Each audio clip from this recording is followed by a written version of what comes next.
Good day, everyone. Welcome to my report about Psychology, Chapter 2, Techniques, Tools, and Tactics.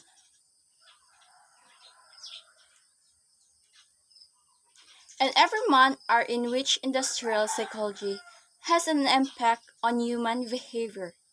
It does so through the judicious use of tools and techniques of science.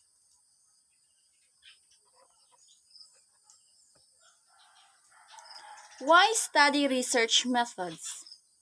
More precisely, research methods help us to get a solution to a problem. The study of research methods gives training to apply them to a problem. The study of research methodology provides us the necessary training in choosing materials, scientific tools, and training in techniques relevant for the problem chosen.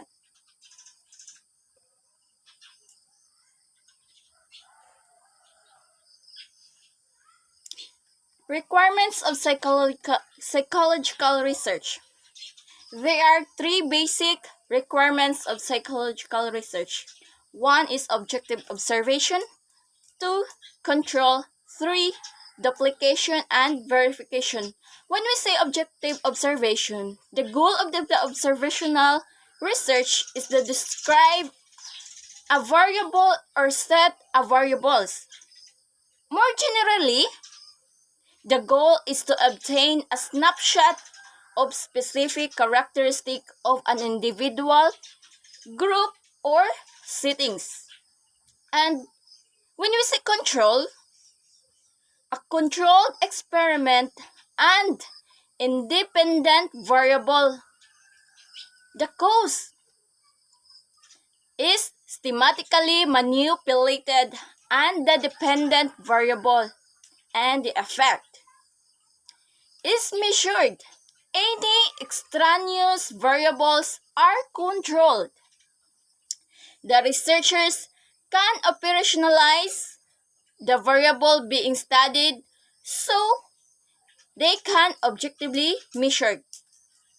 Next is duplication and verification. When we say duplication and verification, duplication represents inadvertent, unconscious, or more rarely deliberate repetition of research efforts, thus not serving a need to confirm or otherwise verify conclusion from previous research undertakings.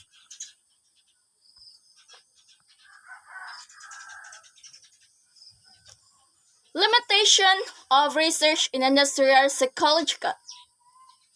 There are three limitations of psychological research. One is not all behavior can be studied. So, dili tanang batasan nga imuhang ma-studyhan. Observing behavior can change it.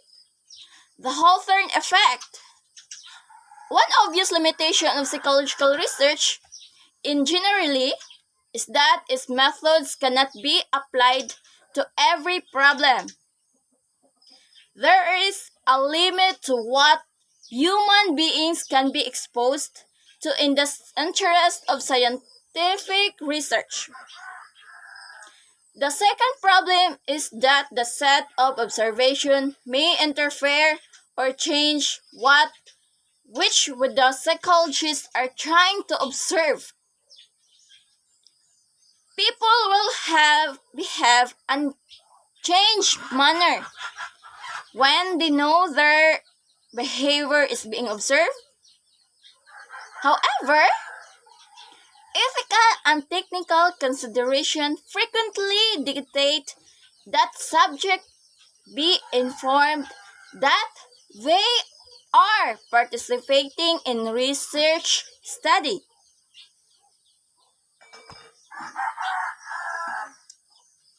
So, what is the Haltering Effect and how can it limit the results of psychological research? The behavior of a worker on the job may change simply because Something novel has been introduced into the workplace, either the presence of psychology or by the experimental manipulations. Phenomenon was first observed during the Haltering experiment in the US and so has come to be called the Haltering Effect. Other weakness of psychological research is that studies must be conducted in actual artificial settings. The artificiality of the settings can reduce the level of generalizability of the research findings. There are weaknesses and difficulties in psychological research. Does not mean that research should not be attempted. For all its limitation, the results carefully controlled and systematic research are infinitely superior to a problem solving.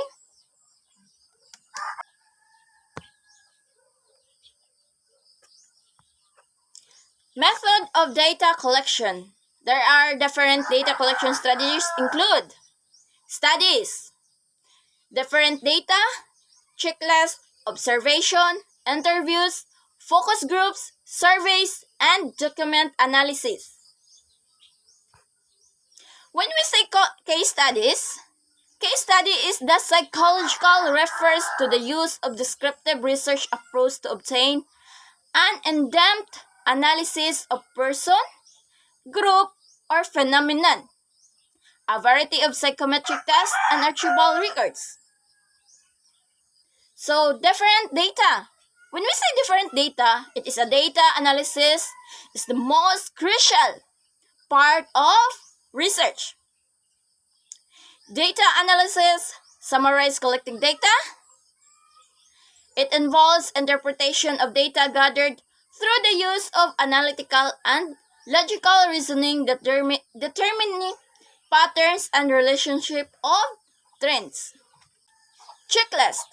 Checklists are used to encourage or verify that a number of specific lines of inquiry, steps, or actions are being taken or have been taken by a researcher.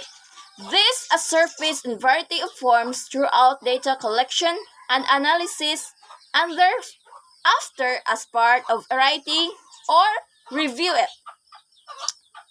When we say checklist, so i-check to verify atong itan-awon jud og sakto ba.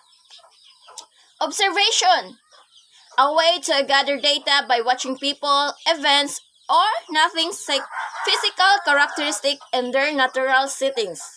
So when we say observation, we know that we observe. Observation can be overt, subject know they are being observed, or convert, do not know they are being watched. So, observation, tan-awon siya, atong obserbahan, na ay uban, nga, wala kay baw nga, giobserbahan di ay sila sa laing tao. Para mailhan kung unsay batasan. Researcher becomes a participant in the culture or context being observed. So, when we say interviews, what comes in your mind when we say interviews? So, there is an interviewer and the interviewee. So, a research interview involves an interviewer and who coordinates the process of the conversation and asks questions and interviewee who respond to those questions. So, there is once I said there's interviewer and the interviewee. We have conversations. Palitan ng conversation. Asking and give an answers. So, when we say focus groups are the form of group interviewee that capitalizes on communication between research participants in order to generate data. The idea behind the focus group method is that a group process can help people to explore and clarify their views in ways that be less easily accessible in one-to-one interview. So, when we say surveys, what comes in your mind when we say surveys? When we say survey, like for example, presidential survey. So, maadto na sila og laing-laing tao ilang tan-awon kung kinsanay nag-una sa survey. Survey research is defined as the collection of information from a sample of individuals through the response to questions checked. So, document analysis. Document analysis is a form of qualitative research that uses a systematic procedure to analyze documentary evidence and answer specific research questions. So, ang document analysis, mao na siya ang tig-analyze sa dokumento. Kung nasayop ba na siya, unsay iyahang mga kuwang. Several procedures are available to the industrial psychologists to aid conducting research. The problem of selecting the most effective technique is one of the first questions asked in any research program, and the answer is determined by the nature of the problem to be investigated. So, experimental method. Experimental method is considered to be the most scientific and objective method for studying behavior. It is observation under controlled condition. This method that investigator tries to study the cause and effect relationship regarding human behavior by performing experiment. So, ang experimental method ay maoy tig-study. Usa ka investigator nga mo-study sa hinungdan og sa cause and effect. So, hinungdan og resulta. So, the purpose of the experiment is to determine the effect of influence of variable on the performance behavior of the group of subjects.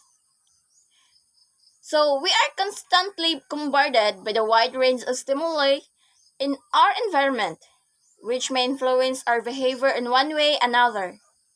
Psychologists usually arrange situations in which only the stimulus is allowed to impact on the subject when they want to investigate the effect of this stimuli.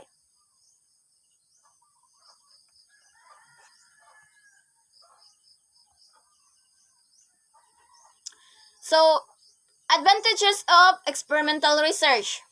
There are 7 advantages. It provides research with a high level of control. So, when we say it provides research with a high level of control, by being able to isolate specific variables, it becomes possible to determine if a potential outcome is viable. Each variable can be controlled in its own or different combination of study. What possible outcomes are available for a product, theory, or idea as well. Next is, there is no limit to the subject matter or industry involved. So, when you say there is no limit to the subject matter or industry involved, experimental research is not limited specific industry or type of idea. It can be used in a wide variety of situations. Teachers might use experimental research to determine if a new method of teaching a new curriculum is better than an older system. Pharmaceutical companies use experimental research to determine the viability of a new product. So, ang mga maestra di ay nag-experiment pud sila. Unsay nindot nga paagi sa pagtudlo karong new curriculum ba or ang old curriculum. Ang ilang older nga system sa pag-study,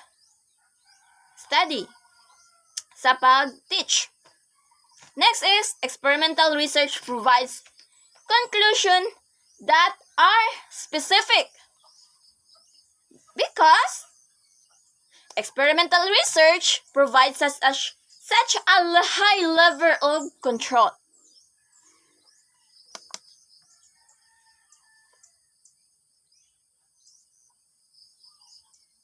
It can produce results that are specific and relevant with consistency. It is possible to determine success or failure. So sayon ra nga ma-determine kung ma-success ba or mabagsak, failure. Making it possible to understand the validity of a product, theory, or idea in much shorter amount of time compared to other verification methods. So, when we say, sayon ra nimo mailhan.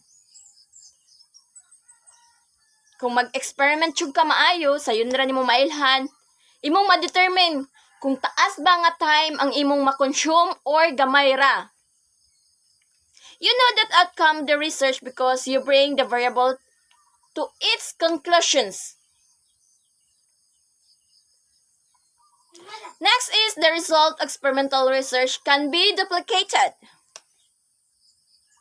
So, experimental research is the straightforward basic form of research that allows for its duplication when the same variables are controlled by others. This helps to promote the validity of concept for the products, ideas, and theories. This also allows to be able to check and verify published results, which often allows for better results to be achieved because the exact steps can produce the exact result. So, next is, natural setting can be replicated with faster speeds. When conducting research within a laboratory environment, it becomes possible to replicate conditions that could take a long time so that the variable can be tested appropriately.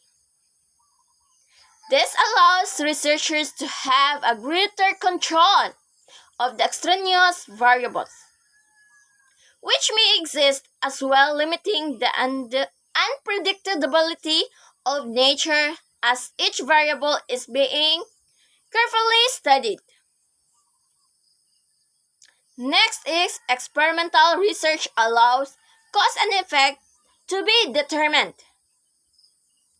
So, manipulation of variables allows the researchers to be able to look at various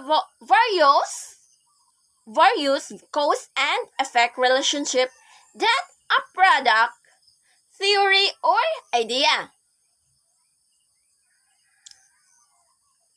It is a process which allows researchers to dig deeper into the what is possible, showing how the various variable relationship can provide specific benefits.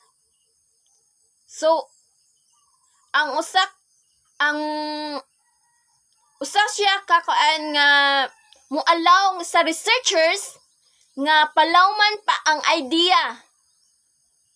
Unsay palawman pa, kauton maayo, unsay mga possible nga mahitabo ug hinungdan. In return, a greater understanding of the specific within the research can be understood even if an understanding of why the relationship isn't presented to the researcher. Next is, it can be combined with other research methods. So, this allows experimental research to be able to provide the scientific rigor that may be needed for the results to stand on their own. It provides the possibility to determining what may be best for the specific demographic or population, while also offering a better transfers that anecdotal research can typically provide. Next is limitation of experimental research.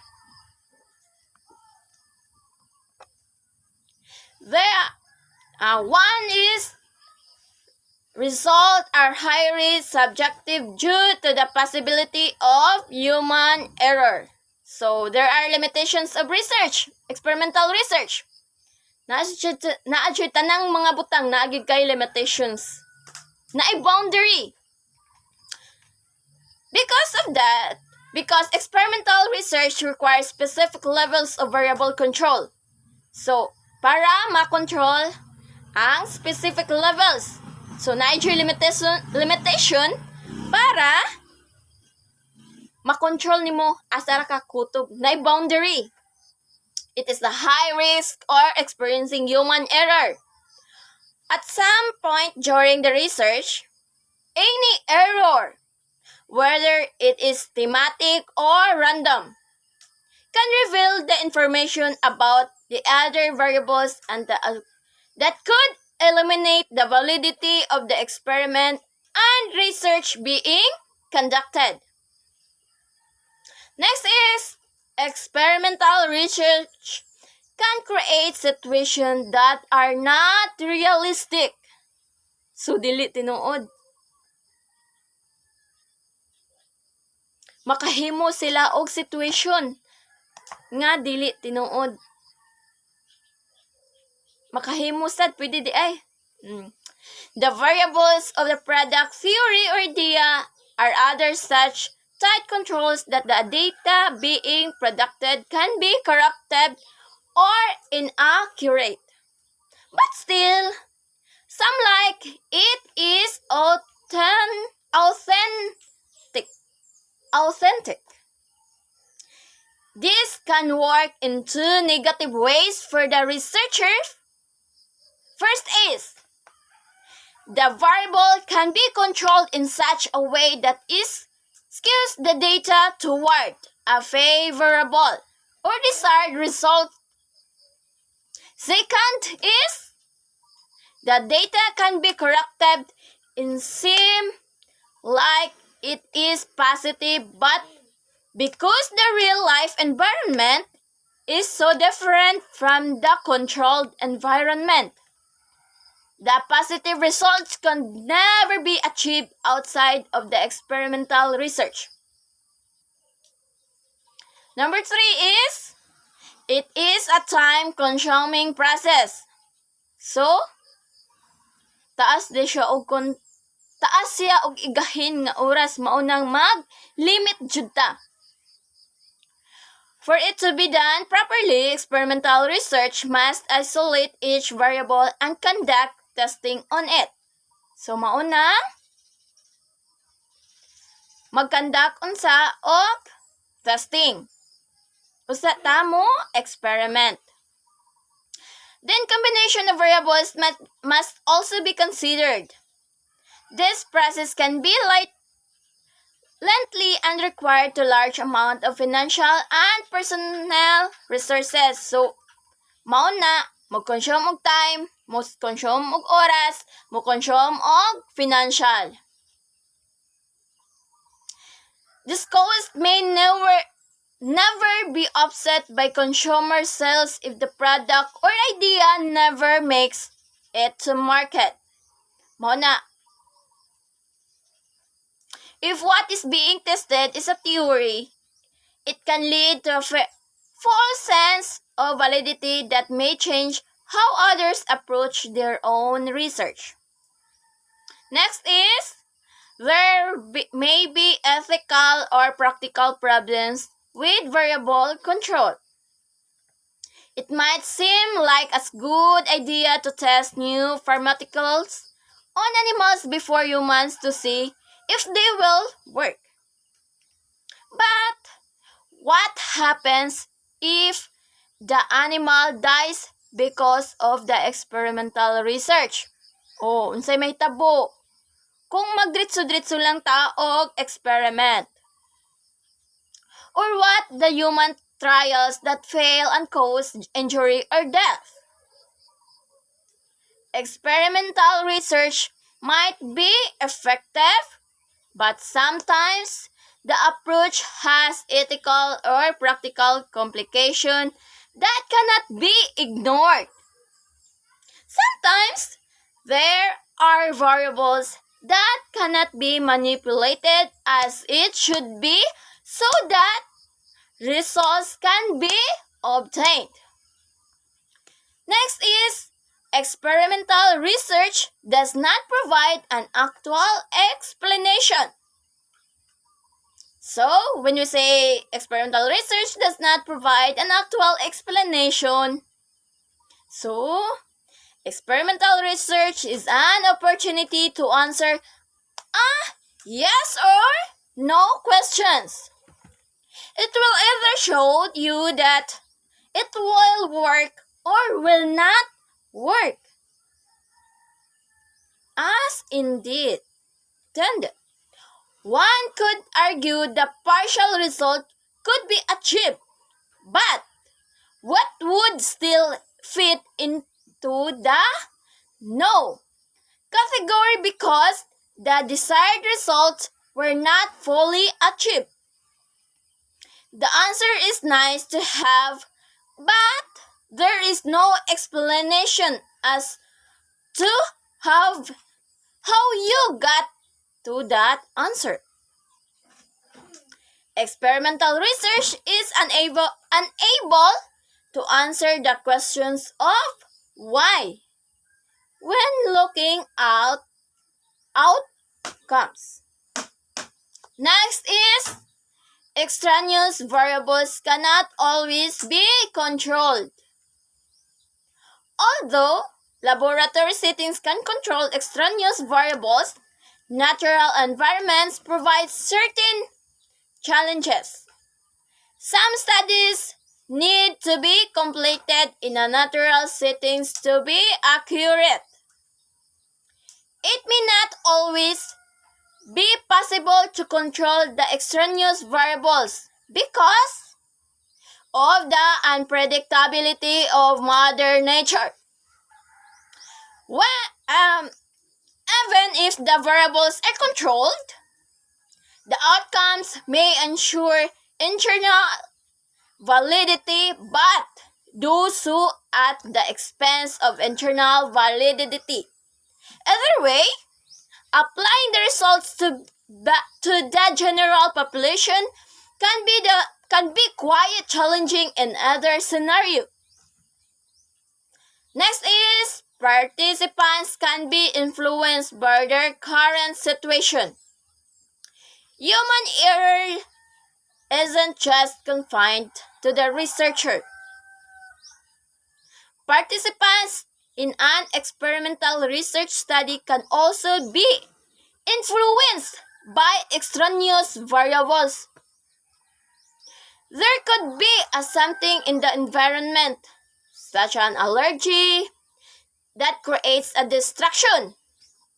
In a conversation with a researcher, there may be physical attraction that changes the responses of the participant.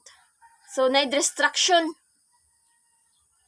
Even internal triggers such as fear or enclosed spaces, kahadlok, could influence the result and that are obtained. It is also common of the participants to go along with what they think a researcher wants to see instead of providing an honest response. Next is manipulating variable isn't necessary an objective standpoint. For a researcher to be effective, it must be objective. Being able to manipulate variables reduces the objectivity. Although, there are benefits to observing the consequence of such manipulation. Thus, benefits may not provide realistic results that can be used in the future. Taking a sample is reflective of that sample and the result may not translate over to the general population. Next is, human responses in experimental research can be difficult to measure. So, there are many pressures that can be placed on people, right? From political to personal, and everything in between. Different life experiences can cause people to react to the same situation of different ways. Not only does it mean that groups may not be comparable in experimental research, but it also makes it difficult to measure the human responses that are obtained or observed. The advantage and disadvantage of experimental research show how that is useful system to use. But it must be tightly controlled in order to be beneficial. It produces results that can be replicated, but it can also be easily influenced by internal or external influences that may alter the outcomes being achieved. By taking these key points into account, it will become possible to see if this research process is appropriate for your next product, theory, or idea. Next is, there are two factors of variables are important in conducting an experiment. So, naadyo tayo mga factors nga importante sa pag-conduct sa experiment. This is independent variable and the dependent variable. The stimulus variable, the effect of which we are interested to determining. The resulting behavior of the subject. Both of these variables can be objectively observed, measured, and recorded. So, the stimulus variable is called the independent variable. And the subject behavior or response is called the dependent variable. Because it depends on the independent variable. So, ang dependent variable depende pa siya sa independent variable, musandig pa siya. However, the essential ingredient of the scientific method is the element of control. Controlling the experimental condition properly could assure us that any change in the behavior or performance of the subject was slowly because of the independent variables. So, to provide the necessary control, two groups of subjects must be used in an experiment. The experimental group exposed to the independent variable, while the group that provides the element of control is called the control group.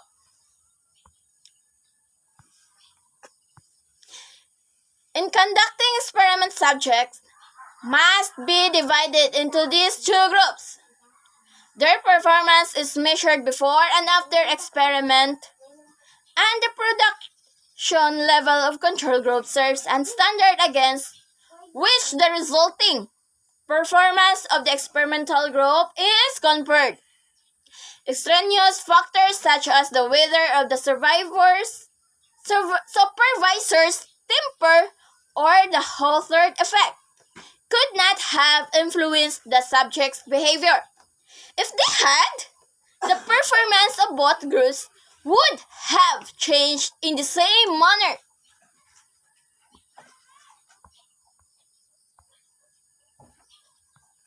Also, next is control group. Control group, the group is an experiment not exposed to the independent variable. There are two ways in bringing the possible similarity between the control group and the experimental group. First group is random group design, which involves the random assignment of the subjects to be experimental and control groups. Random group design method for ensuring similarity between experimental and control groups that assigns subjects at random to each group. Second group is the match group design, a method for ensuring similarity that matches subjects in both groups on characteristics, either age, gender, that could affect the dependent variable.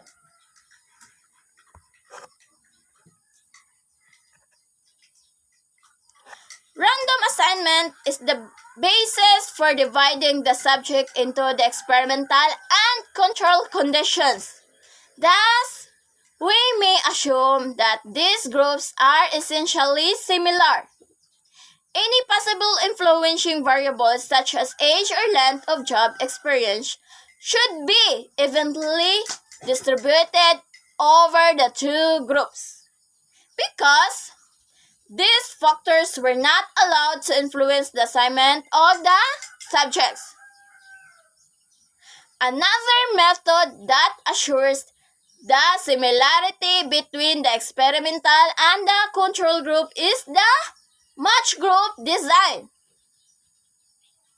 In this approach, the subjects in one group are evenly matched with subjects in the other on the basis of characteristics that could influence the dependent variable.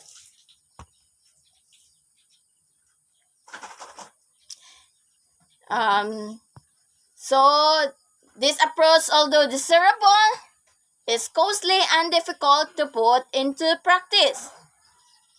Costly siya, mahal. A large number of potential subjects are needed to be able to find enough numbers of evenly paired subjects. So, kailangan og dako og daghan ang mo participate. It becomes extremely complex to equate pairs of subjects on more than one factor. Matching subjects on length of job experience alone presents little problem, but equating them on the several factors at the same time becomes cumbersome. Finally, because many experiments in psychology involve more than one experimental group, matching subjects becomes virtually impossible. A sample industrial experiment. So, accordingly, it was decided to investigate the effect of increased training of both turnover and productivity. Note that the initial problem leading to the research was the high rate of job terminations. In the process designing a study to investigate this factor, the psychologists saw that with little extra effort. Data could also be secured on another dependent variable, the level of production.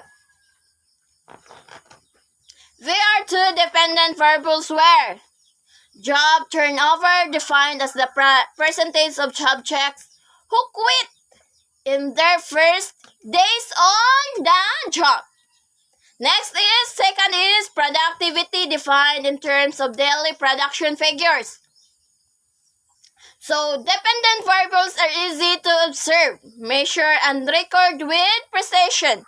Meanwhile, independent variable level of training. It is the second part of the study, and the effect of training on productivity produce some unexpected complications. It indicated that the longer a new employee remained in the training facility, the lower was the resulting level of production.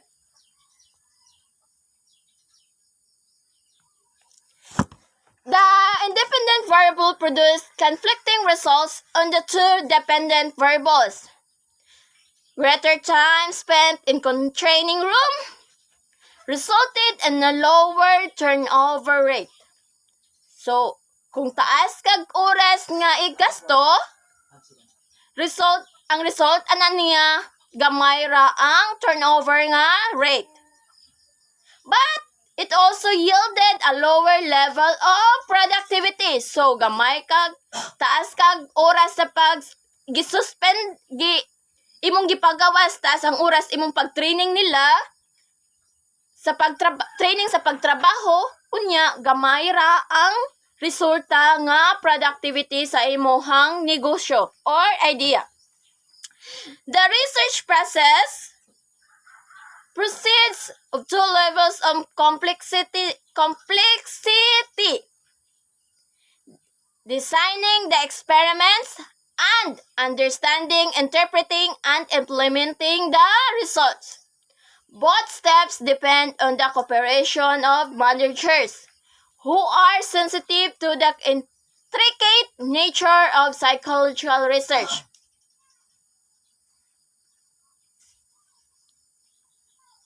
It is the point that interpretation of research result that the training, wisdom, and experience of the psychologists are put to their most severe test.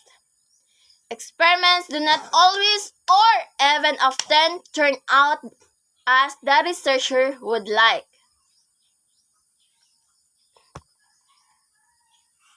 Next is naturalistic observation. So, when we say a naturalistic observation, the scientific observation of behavior in its natural setting without experimental manipulation. So, when we say natural, from the word natural lang. Walang kaarte-arte. Sa pabay pa na, walay make-up. Naturalistic observation is the study of human behavior. So, ang naturalistic observation, anhara siya ikuan sa tao, i-attach sa tao. Anha lang siya mag-study sa tao, sa human behavior, sa tao lang, sa batasan. It is not always possible to bring the relevant variables under the precise control required by the experimental method. Also, it may be more appropriate study some human behavior as they occur naturally in real-life situations. For these reasons, psychologists may be forced and sometimes prefer to observe behavior without introducing any manipulation of the independent variable. So, dili siya mo manipulate og tao. Dili niya atik-atikon or dili bula-bulahon. This is the essence of another method of data collection, that is naturalistic observation. So, one lang yun nga advantage sa naturalistic observation.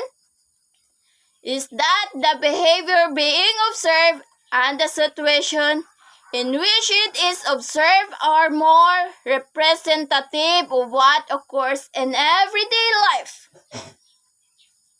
Our ordinary daily activities takes place in situations that are not under the stringent control necessary in the experimental method.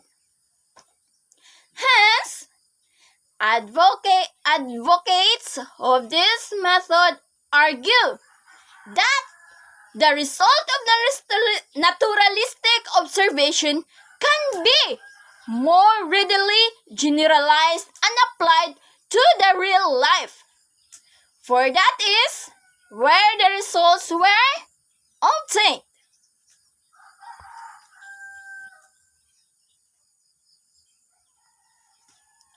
This advantage is also a major source of weakness because researchers do not manipulate the independent variable.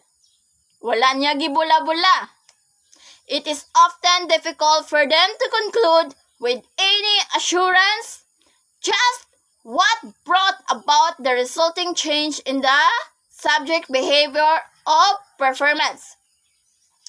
The experimental method is not without its own limitation. Nevertheless, when it can be used, it is preferred over the method of naturalistic observation because the experimenter can control and systematically manipulate the independent variable.